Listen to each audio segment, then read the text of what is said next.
Assalamualaikum warahmatullahi wabarakatuh.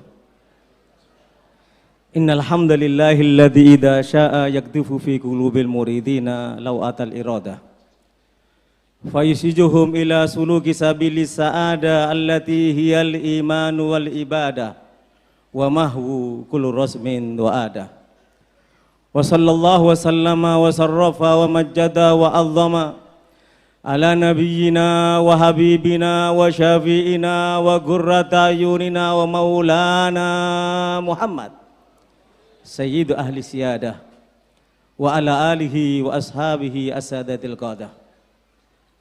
Wa asyhadu an la ilaha illallah wahdahu la syarikalah wa asyhadu anna Muhammadan abduhu wa rasuluh arsalahu bil huda wa dinil haqq lidhhirahu ala dini kullih walau karihal musyrikun walau karihal kafirun walau karihal munafikun. Amma ba'du usikum wa nafsi bitaqwallah faqad fazal muttaqun. Hadirin hadirat yang dimuliakan oleh Allah Subhanahu wa taala, terutama para habaib, anak cucu baginda Nabi Muhammad dan panutan kita juga, mereka adalah pewaris baginda Nabi Muhammad. Alhamdulillah pada detik ini, pada saat ini Allah mengizinkan kepada kita untuk bersalawat dan bersalam kepada Nabi yang tatkala kita bersalawat dan bersalam, beliau hadir dan menjawab salawat serta salam kita. Alhamdulillah pada detik ini kita diizinkan oleh Allah Subhanahu wa taala dengan kemuliaan yang sangat istimewa duduk dengan para habaib anak cucu baginda Nabi Muhammad, yang dimana Allah Subhanahu wa taala telah berfirman, lau salaku kullu tariqin wa fatahu kull abwabin ma fatahtu lahumul abwab illa min babi Muhammad. Allah Subhanahu wa taala telah berfirman, siapapun yang melalui semua jalan, membuka semua pintu untuk mendapatkan rahmat Allah, ridha Allah, semuanya tidak akan dibuka oleh Allah rahmatnya, pengampunannya, ridhonya, surganya, kecuali melalui babu Muhammad, kecuali melalui pintu baginda Nabi Muhammad. Dan di antara pintu-pintu baginda Nabi Muhammad ada di hadapan kita, kita hadiri bersama, kita yakin insya Allah berkat mereka Nabi Muhammad berkenan untuk membuka pintunya, sehingga Allah pun akan membukakan pintu bagi kita. Amin, Allahumma amin. Dalam kesempatan ini saya hanya menyampaikan satu hadis wasiat baginda Nabi Muhammad SAW, yaitu Rasulullah mengingatkan kepada kita, adibu auladakum ala thalathi khisalin, didiklah anak kalian dengan 3 perkara. Dengan 3 perkara ini Anda akan selamat dunia dan di akhirat. Apakah 3 perkara tersebut? Hubbi nabiyukum, cinta kepada nabi kalian. Allah Subhanahu wa taala menyampaikan dalam surah At-Taubah ayat 24, yang di ujung ayatnya Allah menyampaikan, fatarabbasu hatta ya'ti Allah bi amrih wallahu la yahdil qaumal fasikin. Siapapun di antara kalian yang tidak mencintai Nabi Muhammad, bahkan tidak menjadikan Nabi Muhammad yang paling dia cintai di atas segalanya, fatarabbasu hatta ya'ti Allah bi amrih, hati-hati Allah akan mengancam dengan hal-hal yang sangat menakutkan. Dalam ayat yang lainnya Allah Subhanahu wa taala menjelaskan ancaman apa bagi mereka yang tidak memuliakan Nabi Muhammad, ancaman apa bagi mereka yang tidak menjadikan Nabi Muhammad manusia yang paling dia cintai. Allah Subhanahu wa taala menyampaikan, antusibahum fitnatun aw yusibahum adzabun alim. Kalian hati-hati kalau tidak cinta Nabi, apalagi sampai melecehkan Nabi. Antusibahum fitnatun, iman kalian dicabut oleh Allah, amal kalian tidak berpahala, pintu ridha Allah, rahmat pengampunan Allah tidak akan pernah dibuka untuk kalian, yang sehingga endingnya au yusibahum adzabun alim, Allah akan menurunkan azab di dunia ataupun di akhirat.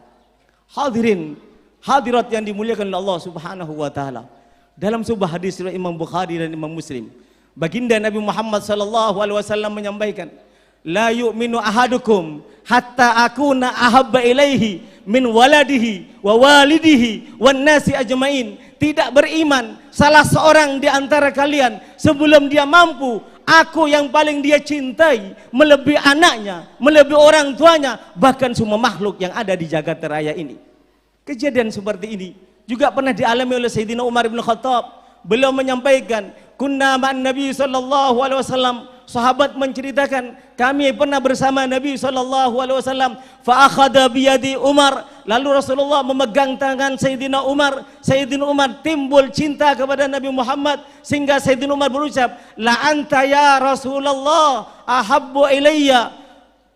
Dan beliau mengatakan, illa min nafsi, engkau ya Rasulullah lebih aku cintai dari semua yang ada di jagat raya ini kecuali daripada diriku. La ya Umar, tidak wahai Umar, hatta akuna ahabba ilaika min nafsik, kau akan dikatakan beriman dan cintamu diterima oleh Allah kalau kamu mampu mencintai aku melebihi dirimu. Dan Sayyidina Umar mengatakan, ya Rasulullah, uhibbuka, aku cinta kepada engkau ya Rasulullah, hatta min nafsil ladzi baina jambayya, aku cinta kepada engkau Rasulullah di atas segala-galanya, bahkan dengan nyawa dan jiwaku aku lebih cinta kepada engkau ya Rasulullah. Baru Rasulullah mengatakan, al-ana ya Umar, aikot kamulah imanuk, sekarang telah sempurna imanmu wahai Umar. Inilah yang disampaikan oleh Nabi, yaitu hubbi nabiyakum adibu auladakum ala salasi khisalin, didiklah anakmu dengan 3 perkara. Pertama, cinta Nabi SAW bisa membuka pintu surga, bisa membuka pintu rahmat, bisa membuka pintu ridha Allah, bisa membuka segala apapun yang kita inginkan yang disukai oleh Allah Subhanahu wa taala. Yang kedua, baginda Nabi Muhammad menyampaikan wa hubbi ahli baiti, cinta kepada keluarganya, cinta kepada keturunannya, para habaib yang ada di hadapan kita ini.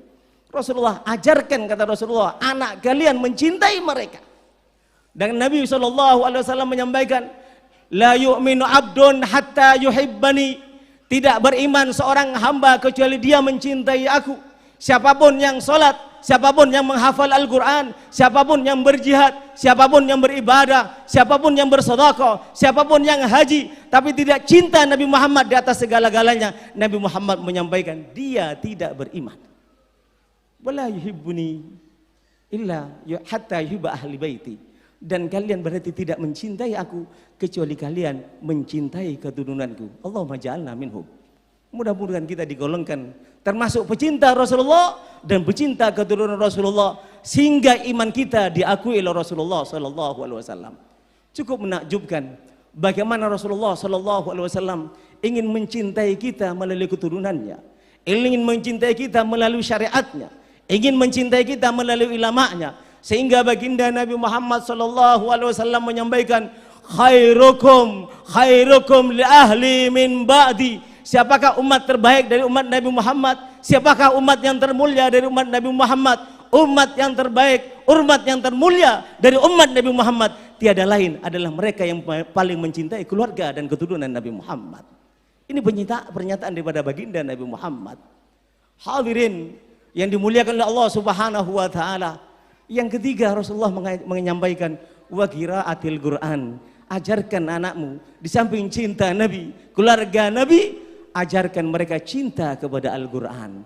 Tapi coba lihat dalam lanjutan hadis ini ada arti yang tersurat dan tersirat yang sangat menakjubkan. Poin yang sangat penting di mana Rasulullah menyampaikan, fa inna hamalatal Quran fi dhillillahi yauma la dhilla illa dhilluh ma'ambiyai wa asfiyai. Mereka, bukan Rasulullah mengatakan penghafal Al-Quran, bukan Rasulullah mengatakan pembaca Al-Quran, tapi Rasulullah mengatakan hamalat Al-Quran, mereka yang membawa Al-Quran. Boleh menghafal Quran tapi mengamalkannya, boleh hanya membaca Al-Quran tapi mempelajarinya dan juga mengamalkannya. Itu yang dimaksud oleh Nabi SAW. Orang yang mengamalkan Al-Quran, membaca Al-Quran, menghafalkan Al-Quran, mengamalkan dengan ikhlas sesuai dengan tuntunan Nabi SAW, mereka lah hamalatul Quran yang kelak pada hari kiamat tatkala tidak ada naungan, maka dia akan mendapatkan naungan Allah Subhanahu wa taala bersama para nabi dan para manusia pilihan Allah Subhanahu wa taala. Hati-hati, jangan hanya kagum dengan suara kita. Hati-hati, jangan hanya kagum dengan bacaan Al-Quran kita. Baca Al-Quran wajib, menghafal Al-Quran wajib. Bid'ah pertama yang terjadi bagi umat Nabi Muhammad, jarangnya umat Nabi Muhammad tidak menghafal Al-Quran. Memang betul, perlu kita membaca Al-Quran, perlu kita menghafalkan Al-Quran. Tapi ingat, baginda Nabi Muhammad menyampaikan, aktsaru munafiki hadhil ummah qurra'uha. Orang yang paling banyak orang munafik dari umat Nabi Muhammad, mereka yang hanya membaca Al-Quran tapi tidak mengamalkannya. Mereka yang menghafal Al-Quran tapi tidak mengamalkannya. Mereka yang memperlombakan Al-Quran tapi tidak pernah menggubris kandungan yang ada dalam Al-Quran. Salah satu contoh, Allah Subhanahu wa taala mengingatkan kepada kita dalam Al-Quran, la yamlikuna syafa'ata illa man ittakhadha indar rahmani ahda. Ini arti daripada hamalatul Quran. Allah menyampaikan tidak berhak mendapatkan syafaat Nabi Muhammad kecuali telah mengadakan perjanjian dengan Nabi Muhammad. Ahda. Apa yang dimaksud ahda di situ? Yang dimaksud ahda di situ adalah menjaga sholat 5 waktu diantaranya. Berarti mengamalkan Al-Quran. Baginda Nabi Muhammad SAW menyampaikan dalam sebuah hadis, man hafadha 'alaiha kanat lahu nuran wa burhanan wa najatan yaumal qiyamah. Barang siapa yang mengamalkan Al-Quran, yang diantaranya dalam peringatan Isra dan Mi'raj ini meningkatkan solatnya, maka kelak tatkala dibangkitkan di dalam kuburnya, wajah, tangannya dan kakinya akan penuh dengan cahaya.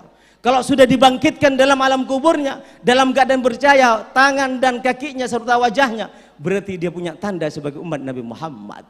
Kalau sudah punya tanda umat Nabi Muhammad, akan diizinkan bersop dalam sopnya umat Nabi Muhammad.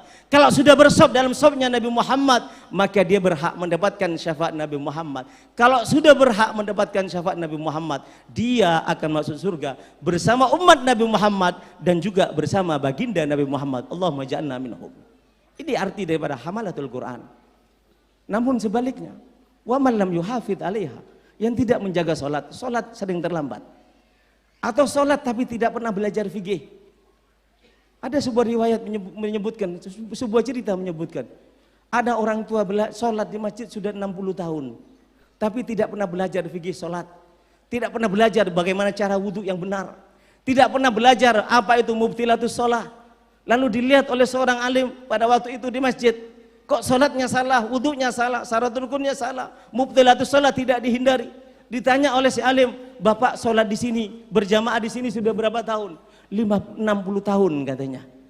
Katanya si alim tadi, bapak perlu tahu, selama 60 tahun kalau bapak sholatnya seperti ini, sholatnya bapak tidak pernah diterima oleh Allah Subhanahu wa taala. Ini yang dimaksud oleh Rasulullah sallallahu alaihi wasallam. Barang siapa yang tidak menjaga sholat, lam takun lahu nuran wala burhanan wala najatan yaumal qiyamah. Orang yang sholatnya tidak benar, karena wudhunya tidak tahu, orang yang sholatnya tidak benar, karena syarat rukunnya tidak terpenuhi, orang yang sholatnya tidak benar, karena yang membatalkan sholat tidak dia jaga, apa gerangan yang terjadi? Tatkala dibangkitkan di dalam kuburnya, wajah, tangan dan kakinya tidak akan bercahaya. Sehingga tatkala bangkit, walaupun dia sholat 5 waktu di masjid, tatkala dia melakukan hal-hal yang membatalkan, tatkala bangkit di dalam kuburnya, ingin berbaris dalam saf Nabi Muhammad, umat Nabi Muhammad, ditolak oleh malaikat. Tatkala menjawab, aku umatnya Nabi, kata malaikat, kamu bukan umatnya Nabi Muhammad. Wajah, tanganmu dan kakimu tidak bercahaya. Kalau sudah demikian keadaannya, maka tidak berhak mendapatkan syafaat Nabi Muhammad. Sehingga Nabi Muhammad melanjutkan perkataan sabdanya, maka dia kepada akhir kiamat, kelak dia akan bersama Fir'aun, akan bersama Qarun, akan bersama Haman dan Ubay bin Khalaf. Begitulah sabda baginda Nabi Muhammad SAW. Pentingnya pendidikan. Makanya ada madrasahnya di sini, ada pondok di sini. Didiklah anak kita tentang ilmu sholat. Bapak-bapak yang mungkin sholatnya benar, bapak-bapak yang mungkin hajinya benar, bapak-bapak dan ibu-ibu yang mungkin puasanya benar, tapi tidak memasukkan ke pondok pesantren ahlu sunnah wal jamaah, sehingga anaknya tidak bisa sholat dengan benar, sehingga anaknya tidak bisa berpuasa dengan benar, berarti bapak-bapak dan ibu-ibu mencetak anak-anak yang tidak menjaga sholat sebagai calon-calon ahli neraka, waliyadzubillah. Dalam sebuah hadis baginda Nabi Muhammad SAW menyampaikan, idza ahsana ar-rajulu as-salata, jika seseorang melakukan sholat dengan benar, fatamma ruku'aha wa sujudaha, sujud rukuknya, syarat rukunnya, semua yang membatalkan juga dijaga dengan baik. Apa gerangan yang terjadi? Solat yang dia lakukan akan mengatakan, hafidhakallah kama hafidtani. Mudah-mudahan engkau dijaga oleh Allah karena engkau telah menjagaku. Dan dalam riwayat lain dikatakan sholat ini bersih, putih, berbau harum, diangkat oleh malaikat langit pertama, kedua sampai menghadap Allah Subhanahu wa taala dan diterima oleh Allah Subhanahu wa taala sesuai dengan hadis Nabi Muhammad, awwalu ma yuhasabu bil abdu yaumil qiyamah as-shalah. Pertama yang akan dipertanyakan adalah sholat. Kalau sudah sholatnya baik, maka dianggap baik semua amalnya. Namun sebaliknya, wa idza asa'a ar-rajulu sholatahu, jika seseorang sholatnya tidak benar, tidak pernah belajar fikih, tidak pernah menghafalkan seperti adik-adik tadi bagaimana apa itu niat, wa mahalluhal qalbu, wa talaffudu biha sunnah dan seterusnya. Apa itu syurutul wudu? Apa itu furudul wudu? Apa itu arkanus shalah? Apa itu syurutus shalah? Apa syarat bersolat berjamaah? Bagaimana cara menjamak dan qashar? Tidak ngerti semuanya itu, berarti akan sholat dengan cara yang tidak benar. Jika seseorang sholat dengan cara yang tidak benar, sehingga rukuknya tidak sempurna, sujudnya tidak sempurna, semua yang bertalian dengan sholat tidak sempurna, apa gerangan yang terjadi? Sholat yang dia lakukan ibaratnya kain kotor, kain busuk, kain yang sudah usang berbau busuk, lalu diambil oleh malaikat, dilemparkan ke muka kita, dan sholat yang kita lakukan mengatakan, doya'akallah kama doya'atani, kau telah menyanyiakan aku, mudah-mudahan engkau disia-siakan oleh Allah Subhanahu wa taala. Saya tanya kepada ibu-ibu semuanya, bapak-bapak dan ibu-ibu sudah masuk pesantren sini apa tidak anaknya? Jawab yang jujur. Sudah masuk pesantren sini apa belum? Hati-hati kalau belum. Berarti ibu-ibu tidak sayang sama anak. Mendidik anak atau membesarkan anak hanya untuk menjadi bahan bakar api neraka karena sholatnya tidak benar. Inilah pentingnya pendidikan agama. Mudah-mudahan insya Allah jangan sampai kelak pada hari kiamat tatkala kita akan masuk surga sebagaimana firman Allah, Rabbana inna ata'na sadatana wa kubura'ana fa'aduluna sabi Rabbana atihim di'faini minal adab wal anhum la'nan kabira. Jangan sampai tatkala kita benar sholatnya, ibadahnya benar, tapi tidak memasukkan anaknya ke pesantren, ke pendidikan agama, tidak pada hari kiamat, maka istri kita, anak kita mengatakan, ya Allah, aku akan kau siksa dan masuk nerakamu karena orang yang zalim ini khudh haqqana min hadzal rajulil fajir. Ya Allah, aku masuk neraka, aku akan kau siksa karena laki-laki atau ibu yang jahat ini, ya Allah, dia tidak pernah mendidik aku dengan agama. Dan kalau engkau cambuk aku satu kali, cambuklah kedua orang tuaku dua kali karena tidak mendidik agama. Dan waliyadzubillah pada saat itu sang anak akan berkata di hadapan Allah, wal anhum la'nan kabira. Anak dan istri yang tidak dididik akan berkata, ya Allah, laknatlah orang tuaku, ya Allah, laknatlah suamiku, ya Allah. Bagaimana sia-sianya seorang suami dan orang tua yang mengorbankan hartanya, mengorbankan waktu-waktunya, mengorbankan kesehatannya untuk anak dan istrinya, tapi mendapat laknat dari orang yang dia pelihara sampai besar. Waliyadzubillah. Mudah-mudahan insya Allah kita semuanya akan memasukkan anak kita ke pesantren ini sehingga menjadi anak-anak yang insya Allah sholatnya benar, menjadi calon-calon ahli surga. Allahumma rizukna hubbak, ya Allah, anugerahkan kepada kami, ya Allah, cinta kepadamu. Wa hubba man ahabbak, dan anugerahkan kepada kami, ya Allah, untuk mencintai orang-orang atau hamba-hambamu yang telah engkau cintai, terutama para habaib, karena itu perintah agama. Qul la as'alukum alaihim ajra illal mawaddata fil qurba warzuqni ma yuqarribuni ila hubbik. Ya Allah, rezekikan kepada kami, anugerahkan kepada kami amalan yang menjadikan aku dekat atau mudah untuk mencintaimu, dan amalan yang paling mudah untuk menjadikan kita cinta kepada Allah dan dicinta oleh Allah, kata Habib Haidar tadi, tidak ada lain kecuali melalui ilmu agama. Rabbi fanfa'na bi barakatihim wahdinal husna bi hurmatihim wa amithna fi tariqatihim wa mu'afatihim minal fidani wal afa minkum. Wassalamu alaikum warahmatullahi wabarakatuh.